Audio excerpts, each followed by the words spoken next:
তুমি আর গার্গী তো অফিস থেকে বিকেল 4টের সময় বেরিয়ে গেছিলে। তোমাদেরকে অনেকবার ফোন করেছি, ফোনে পাচ্ছিলাম না। আমাদের খুব চিন্তা হচ্ছিল। রাতে নাকি অ্যাম্বুলেন্স এসেছিল।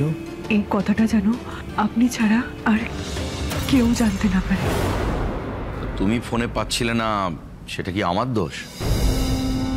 বললাম তো কাজ করছিলাম। তাছাড়া গার্গী আমার কলিগ,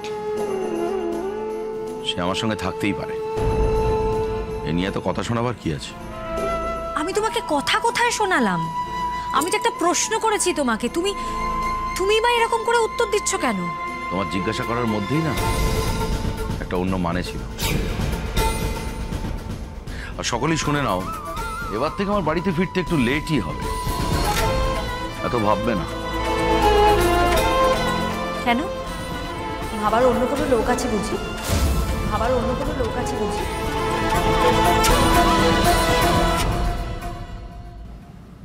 মানে মানে আবার কি? মানে আবার কি?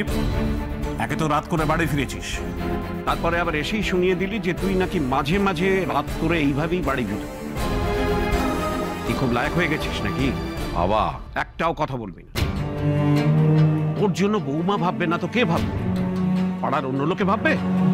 তোকে বৌমা অফিসে কতবার ফোন করেছে তুই জানিস? অফিস থেকে কোনো সাড়া শব্দ না পেয়ে শেষ পর্যন্ত বাধ্য হয়ে ও পবনকে ফোন করেছে। আমার ফোনে যদি চার্জ না থাকে সেটা কি আমার দোষ?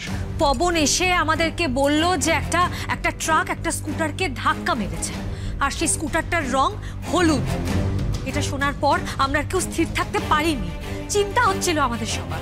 স্বামী ঠিক সময় মতো বাড়ি না ফিরলে তার স্ত্রীর কতটা চিন্তা হয় সেটা তোর কোনো জ্ঞানগম্যি আছে? অপদার্থ বাবা, একদম এইভাবে কথা বলবেন আমার সঙ্গে, একদম এইভাবে কথা বলবেন আমার সঙ্গে। ভগবান দাস প্রতি সোম থেকে শনি রাত 8টায় জি বাংলা শোনারে।